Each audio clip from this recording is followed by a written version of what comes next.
नमस्ते, जय हिंद दोस्तों। आप सभी का फिर से स्वागत करता हूँ हमारा अपना YouTube channel competitive exam study में।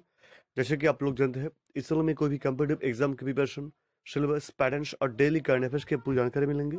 दोस्तों, जिन लोगों ने अभी भी हमारे चैनल को सब्सक्राइब नहीं किया, जरूर जुड़िए हमारे साथ, हमारे चैनल को सब्सक्राइब और बेल आइकन को प्रेस करना। तो चलिए दोस्तों, शुरू करते हैं आज का डेली करंट अफेयर्स का टॉपिक 19 दिसंबर 2020 का।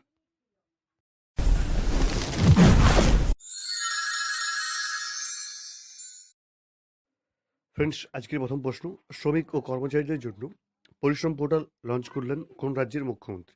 শ্রমিক ও কর্মচারীদের জন্য পরিশ্রম পোর্টাল লঞ্চ করলেন কোন রাজ্যের মুখ্যমন্ত্রী? তো আনসার দেখে নেব। তো আনসার হয়ে যাবে উড়িষ্যার মুখ্যমন্ত্রী নবীন পটনায়ক। ফ্রেন্ডস, উড়িষ্যার মুখ্যমন্ত্রী নবীন পটনায়ক হয়ে যাবে একদম সঠিক উত্তর। চলে আজকের পরের প্রশ্ন, best FIFA men's player 2020 award জিতলেন কে? খুবই গুরুত্বপূর্ণ প্রশ্ন ফ্রেন্ডস, আজকে টপিকের ফর স্পোর্টস রিলেটেড টপিক।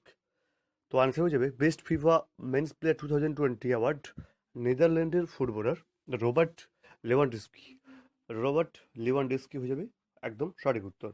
চলে যাবো আজকের পরের প্রশ্ন, national highway authority of India NHAI short form এর চেয়ারম্যানের মেয়াদ আরও কত বছর বৃদ্ধি করা হলো? কত সময় বৃদ্ধি করা হলো?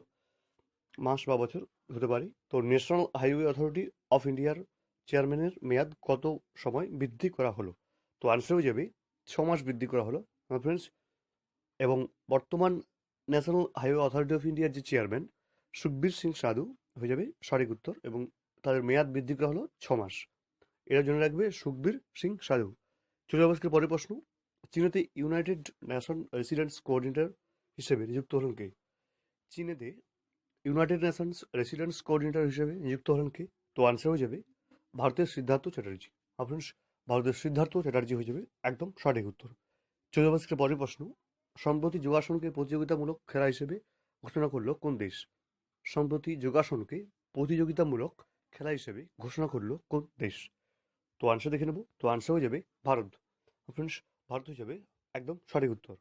চলে যাবো আজকের পরের প্রশ্ন, কলকাতায় কোন বিশিষ্ট ব্যক্তিকে উৎসর্গ করে মিউজিয়াম স্থাপন করতে চলেছে কেন্দ্র? খুবই গুরুত্বপূর্ণ প্রশ্ন এবং খুব important for upcoming competitive exams. কলকাতায় কোন বিশিষ্ট ব্যক্তিকে উৎসর্গ করে মিউজিয়াম স্থাপন করতে চলেছে কেন্দ্র? তো আনসার হয়ে যাবে Netaji Subhash Chandra Bose. Friends, our national hero Netaji Subhash Chandra Bose হয়ে যাবে একদম সঠিক উত্তর। চলে যাবো আজকের পরের প্রশ্ন, সম্প্রতি 66 বছর বয়সে মারা গেলেন প্রখ্যাত ধ্রুপদ সঙ্গীত শিল্পীর নাম কি? সম্প্রতি 66 বছর বয়সে মারা গেলেন প্রখ্যাত ধ্রুপদ সঙ্গীত শিল্পীর নাম কি? তো আনসার হয়ে যাবে ওস্তাদ ইকবাল আহমেদ খান। ফ্রেন্ডস, ওস্তাদ ইকবাল আহমেদ খান হয়ে যাবে একদম সঠিক উত্তর। চলে যাবো আজকের পরের প্রশ্ন, বিশ্বব্যাপী ক্লিন স্পোর্টসকে উদ্যোগ সাপোর্ট করতে ওয়ার্ল্ড অ্যান্টি ডোপিং এজেন্সিতে $1 মিলিয়ন অনুদান করলো কোন দেশ? বিশ্বব্যাপী ক্লিন স্পোর্টসকে উদ্যোগ সাপোর্ট করতে ওয়ার্ল্ড অ্যান্টি ডোপিং এজেন্সিতে $1 মিলিয়ন অনুদান করলো কোন দেশ? তো আনসার হয়ে যাবে ভারত। ফ্রেন্ডস, ভারত হয়ে যাবে একদম সঠিক উত্তর। ওর country India is the right answer. চলে যাবো আজকে পরের প্রশ্ন, কৃষকদের জন্য YSR free crop campaign launch করলেন কোন রাজ্যের মুখ্যমন্ত্রী? কৃষকদের জন্য YSR free crop campaign launch করলেন কোন রাজ্যের মুখ্যমন্ত্রী?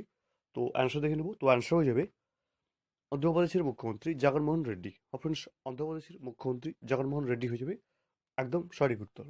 চলে যাবো আজকে পরের প্রশ্ন, 10 নম্বর প্রশ্নে, বিশ্ব আরবি ভাষা দিবস কত তারিখে পালন করা হয়? বিশ্ব আরবি ভাষা দিবস কত তারিখে পালন করা হয়? তো আনসার দেখে নেব। তো আনসার হয়ে যাবে 18 ডিসেম্বর। ফ্রেন্ডস, 18 ডিসেম্বর হয়ে যাবে একদম सटीक उत्तर।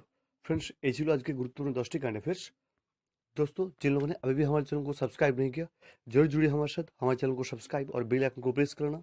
और इस वीडियो को अच्छा लगा तो अपने दोस्तों के साथ एक लाइक और शेयर कर देना। तो चलिए दोस्तों, आज के लिए इतना ही। फिर से मिलेंगे दोबारा दूसरी वीडियो लेकर। अलविदा।